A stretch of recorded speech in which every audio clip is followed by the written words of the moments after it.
भगवान शिव तपस्या में लीन थे। वैसे तो वे तपस्या के कुछ समय पश्चात विश्राम के लिए उठ जाते थे, परंतु इस बार वे ऐसी गहरी साधना में लीन हुए कि जाग ही नहीं रहे थे। ये देखकर माँ पार्वती अत्यधिक चिंता में थी। भगवान शिव को साधना से जगाने के लिए वे तरह तरह के प्रयास कर रही थी।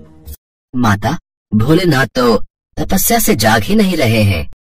एक काम करो नंदी, ढोल नगाड़े जो भी ला सको वो ले आओ। बस किसी तरह महादेव तपस्या से उठ जाएं। मुझे तो बहुत चिंता हो रही है। पता नहीं भोलेनाथ अपनी तपस्या से कब उठेंगे। कब से उन्होंने कुछ भी नहीं खाया है। देखो, कोशिश करो शायद उठ जाए। जो आज्ञा माता। चलो सब नगाड़े ढोल बजाना शुरू करो। हमें महादेव को तपस्या से उठाना है। नंदी, भृंगी आदि सभी शिवगण ढोल नगाड़े बजाने लगे। काफी देर तक उन्होंने खूब ढोल नगाड़े बजाए, पर शिव जी वैसे के वैसे ही तपस्या में लीन रहे। उन पर ढोल नगाड़ों का कोई असर नहीं हो रहा था। माता, हम तो थक गए ये ढोल नगाड़े बजाते हुए, पर महादेव तो तपस्या से उठ ही नहीं रहे। महादेव ऐसा क्यों कर रहे हैं? तपस्या से उठ जाइए ना। कब से आपसे बात नहीं की। आप कभी भी इतने लंबे समय के लिए तपस्या में नहीं जाते हैं, पर इस बार पता नहीं आपको क्या हो गया है कि आप जाग ही नहीं रहे हैं। तभी नारद मुनि आ जाते हैं। नारायण नारायण। प्रणाम देवी पार्वती। प्रणाम देवर्षि नारद। अच्छा हुआ आप आ गए। अब आप ही इस चिंता का निवारण बताइए। महादेव इतने अधिक समय के लिए कभी भी साधना में नहीं जाते। इस बार वो इतनी लंबी साधना में गए हैं कि किसी भी उपाय से ये साधना से उठ नहीं रहे। मुझे तो ये चिंता है कहीं महादेव भूख प्यास की वजह से कमजोर न हो जाएं, उनका स्वास्थ्य न खराब हो जाए। अच्छा, तो ये बात है। चिंता मत कीजिए देवी पार्वती। मैं अभी ब्रह्मदेव को जाकर सारी बात बताता हूँ। उनके पास कोई न कोई उपाय अवश्य होगा।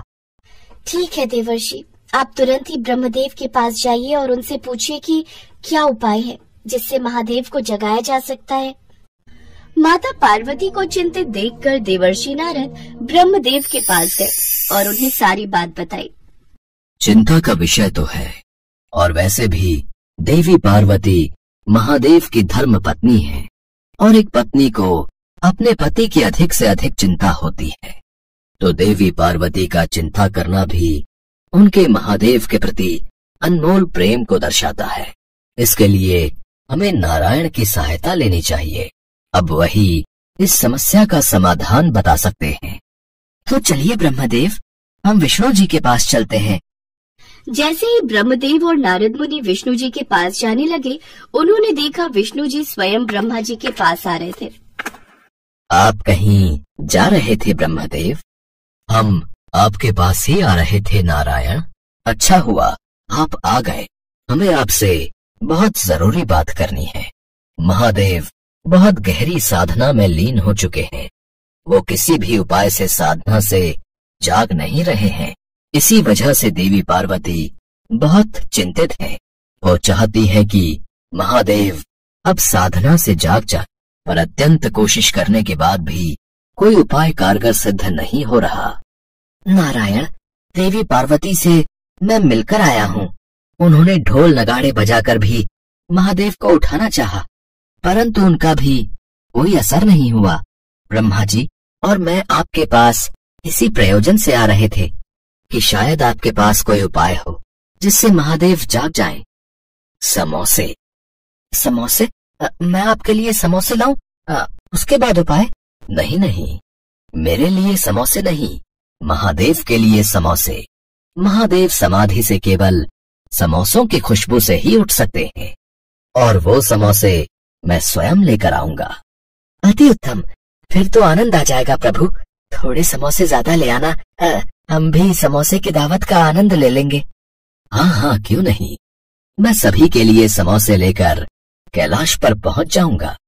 आप और ब्रह्मदेव तब तक कैलाश पर पहुंच जाइए। मैं बस कुछ ही देर में समोसे लेकर पहुंच रहा हूँ। फिर महादेव के साधना से उठ जाने के पश्चात हम सब मिलकर समोसे खाएंगे। ब्रह्मदेव और देवर्षि नारद कैलाश पर पहुंचे और विष्णु जी के आने की प्रतीक्षा करने लगे। कुछ समय पश्चात विष्णु जी समोसे लेकर कैलाश पर पहुंच जाते हैं।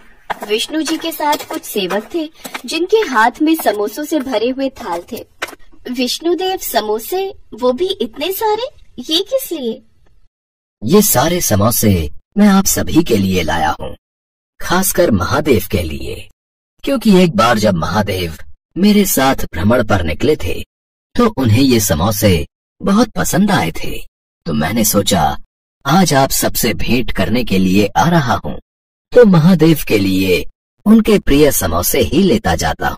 इतने स्वादिष्ट समोसे हैं, गरम गरम, कि बस आनंद आ जाए। आहा, खुशबू ऐसी कि सभी के मुंह में पानी आ जाए। पर महादेव तो साधना में लीन है, वो समोसे कैसे खाएंगे? हाँ नारायण, महादेव अब साधना से जाग जाएं, तभी ये समोसे खा सकते हैं। हाँ, ये तो आपने उचित कहा ब्रह्मदेव। महादेव तो साधना में लीन है। देवी पार्वती, एक काम करते हैं, अब हम सभी ये समोसे खा लेते हैं। महादेव के लिए फिर कभी ले आऊंगा। सेवक, समोसे के थाल वहाँ सामने रख दो, हम वहीं बैठकर खाएंगे। विष्णु जी ने जानबूझकर समोसे महादेव के बिल्कुल नजदीक रखवा दिए। समोसों की सुगंध से महादेव साधना से जाग गए और उन्होंने अपनी आंखें खोल दी और तुरंत बोले, अरे अरे, मैं भी तो हूँ, आप सब मुझे भूल गए क्या? ये समोसे मुझे भी अति प्रिय है और आप सब मेरे बिना ही खाने वाले थे। महादेव, आपने आंखें खोल ली, आप साधना से जाग गए। नारायण नारायण, ये सब भगवान विष्णु की ही लीला है। देवी पार्वती, महादेव को साधना से जगाने के लिए ये युक्ति विष्णु जी को ही सूझी थी। पता नहीं क्या हुआ, मैं साधना में इतना लीन हो गया कि मुझे कुछ आभास ही नहीं रहा।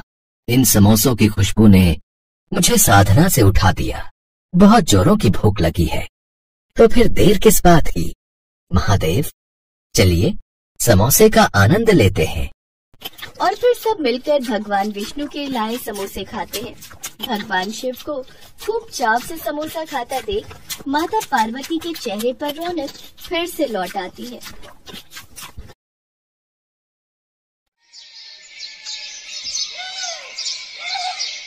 क्या हुआ कल्लू, तू आइसक्रीम लिए बिना क्यों आ गया? तुझे तो मैंने घनश्याम से 10 आइसक्रीम लाने के लिए कहा था। मेरे कुछ खास दोस्त रात के खाने पर आ रहे हैं, फिर तू खाली हाथ क्यों लौट आया है रे? मुखिया जी, वो घनश्याम मुझसे बहस करने लगा। जब मैं उसके पास गया तो उसने मुझे आइसक्रीम देने से मना कर दिया। बोल रहा है कि पहले जाकर आपसे पिछले पैसे लेकर आऊं, तभी और आइसक्रीम देगा, और बोल रहा है कि वो अब और उधार नहीं देगा। उसकी इतनी हिम्मत, वो मुझे आइसक्रीम देने से मना करेगा? उसकी खैर नहीं। जाओ तुम सब कल सुबह ही मिलकर जाओ और उस घनश्याम का आइसक्रीम का ठेला तोड़ दो। मुखिया जिस घनश्याम की बात कर रहा था, वो घनश्याम गांव में आइसक्रीम का ठेला लगाता था। घनश्याम भगवान शिव की बहुत पूजा करता था और रोजाना ठेला लगाने से पहले भगवान शिव के मंदिर जाया करता था। उसके बाद ही काम पर जाता था। अगले दिन जब घनश्याम ठेला लेकर जाने लगा तो रास्ते में वो शिव मंदिर पर रुका और पूजा करने के लिए मंदिर के अंदर चला गया। तभी एक आदमी भागता हुआ उसके पास आया और बोला, अरे घनश्याम भैया, अरे जल्दी बाहर आओ। अरे देखो, तुम्हारे आइसक्रीम के ठेले को मुखिया जी के आदमी तोड़ रहे हैं। क्या? मेरा ठेला? हे शिव शंकर, अब मैं क्या करूं? घनश्याम मंदिर के बाहर जाकर देखता है, मुखिया के आदमी उसका सारा ठेला तोड़ देते हैं। घनश्याम की सारी आइसक्रीम जमीन पर गिर जाती है। पूरा ठेला टूट चुका था। निराश होकर घर लौट आता है। हे शिव शंकर, ये मेरे साथ क्या हो गया? मेरा बहुत नुकसान हो गया। अब मैं क्या करूंगा? मेरा तो कितना सामान उधार पर उठाया हुआ था, मैं सब कुछ कैसे करूंगा? मुखिया ने मेरे साथ ऐसा क्यों किया? भगवान, मेरा घर परिवार कैसे चलेगा? मैं कैसे उधार के पैसे चुकाऊंगा? सुनो जी, तुम तो महादेव की इतनी पूजा भक्ति करते हो, फिर उन्होंने तुम्हारी भक्ति का ये फल क्यों दिया? मुखिया को दंड क्यों नहीं दिया? मुखिया जी रोजाना इतनी सारी आइसक्रीम बिना पैसों के ले लेते हैं। आज तक तुमने उन्हें कुछ नहीं बोला, पर आज अपने हक के लिए बोला तो ये सब। तुम तो कहते हो भगवान शंकर अपने भक्तों की मदद के लिए जरूर आते हैं, पर आज तो वो तुम्हारी मदद को आए ही नहीं। अब हम गरीबों की मदद कौन करेगा? वो मुखिया हमारा जीना मुश्किल कर देगा। कौन हमारी सहायता करेगा? हे महादेव, कमला ठीक कह रही है। उस मुखिया के अत्याचारों से बचने का उपाय अब सिर्फ आप ही बता सकते हो। मेरी मदद करो प्रभु। घनश्याम भगवान शिव से प्रार्थना करने लगा। अगले दिन कुछ जुड़े हुए रुपयों से घनश्याम ने आइसक्रीम का ठेला लगाया। वो डरा हुआ था, पर मन ही मन वो शिव जी को भी याद कर रहा था। तभी कोई द्वार पर आया। भैया जी, मैं बड़ी दूर से आया हूँ। काम की तलाश में निकला था, पर यहाँ किसी ने भी कोई काम नहीं दिया। आपके पास कोई काम मिल जाए तो बड़ा उपकार होगा। मैं तो खुद परेशान हूँ भाई, मैं भला तुम्हें क्या ही काम दूंगा। सुनो, एक से भले दो। तुम इसे अपने साथ काम पर ले जाओ। देखने में भी लंबा चौड़ा हट्टा कट्टा है। अगर मुखिया के आदमी परेशान करने आए तो हो सकता है उन्हें हटाने में ये तुम्हारी कुछ मदद कर दे। अरे आप चिंता मत करो, मेरे होते हुए भैया जी को कोई परेशान नहीं कर पाएगा। ठीक है, तुम मेरे साथ चलो। मैं तो वैसे भी बहुत डरा हुआ हूँ। कोशिश करना वो बदमाश मेरे आइसक्रीम के ठेले को कोई नुकसान न पहुँचाए। घनश्याम जैसे ही बाजार पहुँचता है, मुखिया के आदमी वहाँ आ जाते हैं। शुभे, कल की हालत भूल गया जो हमने तेरे साथ की थी? तू यहाँ बाजार में अगर ठेला खड़ा करेगा तो मुखिया जी ने कहा है हमें मुफ्त में आइसक्रीम तुझे देनी ही पड़ेगी, वरना हम तुझे यहाँ बाजार में खड़ा तो नहीं होने देंगे। मुखिया जी को बोलो ये कोई तरीका नहीं है। मैं मेहनत की रोटी कमाता हूँ, मैं उन्हें मुफ्त में रोजाना आइसक्रीम क्यों दूं? मुझे भी अपना घर चलाना है, ऐसा कहीं नहीं होता है। अब जाओ, मुझे अपना काम करने दो। पहले ही तुमने कल मेरा बहुत नुकसान कर दिया है। बड़ी मुश्किल से उधार के पैसे लेकर आज ठेला लगाया है। कल्लू भाई, इसकी तो जुबान बहुत लंबी होती जा रही है। मुखिया जी ने पहले ही बोला था कि अगर ये बाजार में आइसक्रीम का ठेला लगाए तो हम इसके ठेले को तोड़ दें। तो फिर देर किस बात की है? चलो आज इसके ठेले का काम तमाम कर ही देते। घनश्याम का ठेला तोड़ने लगते हैं, तभी वो व्यक्ति उनका हाथ रोक देता है। अरे रुको बच्चा, कहाँ रहे हो? पहले मुझसे तो निपट लो। अच्छा घनश्याम, तो तूने अपने ठेले पर इस पहलवान को खड़ा कर दिया है ताकि ये तुझे और तेरे ठेले को बचा ले। इसे तो हम अभी बताते हैं। भोला से निपटना इतना आसान नहीं। मेरा नाम भोला है, पर जब मैं अपनी तीसरी आंख खोलता हूँ तो मेरे सामने कोई भी पापी और अत्याचारी नहीं टिक पाता। देखते ही देखते भोला नाम का वो व्यक्ति कल्लू, भीमा और बाकी सब बदमाशों को कुछ ही मिनटों में धूल चटा देता है। सब बदमाश भागते हुए मुखिया के पास जाते हैं। भोला, तुमने तो मिनटों में इन्हें धूल चटा दी। सचमुच तुम तो बहुत महाबलशाली हो। अब ये लोग तुम्हें कोई नुकसान नहीं पहुंचाएंगे। जब तक मैं इस ठेले पर खड़ा हूँ, ये तुम्हारे आइसक्रीम के ठेले को छू भी नहीं सकते। बदमाश मुखिया को सारी बात बताते हैं। मुखिया जी, वो बहुत ताकतवर है, भोला नाम है उसका, उसके आगे हम टिक ही नहीं सकते। अब आप आइसक्रीम मुफ्त में खाना भूल जाओ। अब तो आपको पैसे देकर ही घनश्याम से आइसक्रीम मिलेगी। अरे तुम चिंता मत करो, मैंने अपने दोस्त रामलाल से उसके गुंडों को यहाँ बुलवाया है। वो बस थोड़ी देर में आते ही होंगे। तुम सबके बस का कुछ नहीं है भाई। तुम तो जाओ और घर में चूड़ियां पहनकर बैठ जाओ। बड़े आए कहने वाले कि मैं पैसों में आइसक्रीम खा लूं। मुखिया दूसरे गांव के बड़े बदमाशों को बुलाता है और उनके साथ घनश्याम के ठेले पर पहुंचता है। चलो लड़कों, सारी की सारी आइसक्रीम उठा लो और घर ले चलो। कोई आइसक्रीम नहीं बिकेगी यहाँ, ये मेरा हुक्म है। अरे मुखिया, पहले पैसे तो दो। बिना पैसों के एक भी आइसक्रीम नहीं मिलेगी। अरे देख क्या रहे हो, पीट दो इन दोनों को। भोला, मेरी वजह से तुम्हें चोट आई, ये मुझे अच्छा नहीं लगेगा। इन्हें आइसक्रीम ले जाने दो। भोला, ये बहुत सारे गुंडे हैं, तुम अकेले इनका कैसे मुकाबला करोगे? अरे चिंता मत करो, मुझे कुछ नहीं होगा। मैं इनके किए की सजा इन्हें देकर ही मानूंगा। कुछ ही देर में भोला सारे बदमाशों को ढेर कर देता है। सब भोला से माफी मांग कर भाग जाते हैं।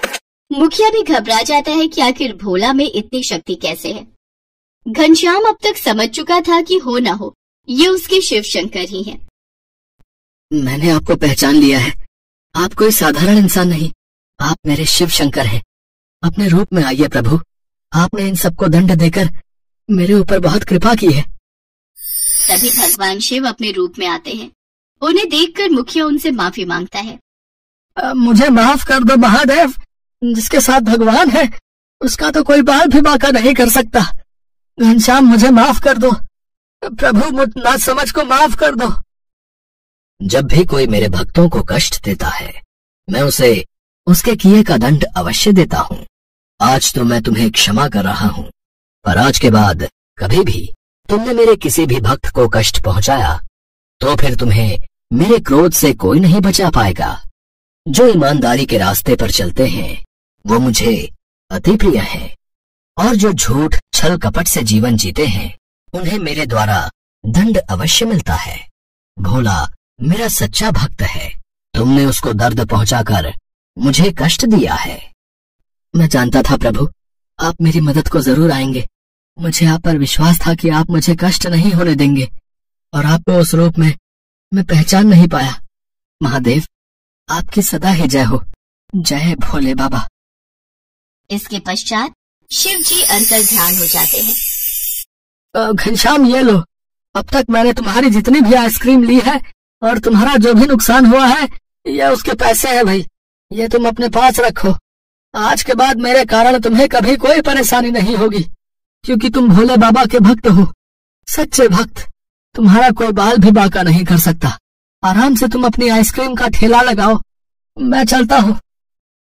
उस दिन के बाद घनश्याम को कभी भी कोई कष्ट नहीं हुआ। भोलेनाथ की कृपा से घनश्याम का काम बहुत अच्छा चलने लगा। अब मुखिया भी उसे कुछ नहीं कहता था, बल्कि कभी कभी जब वो आइसक्रीम मंगवाता तो उसके दाम साथ में भेजता। भगवान शिव की कृपा से घनश्याम की सारी परेशानियां दूर हो गई।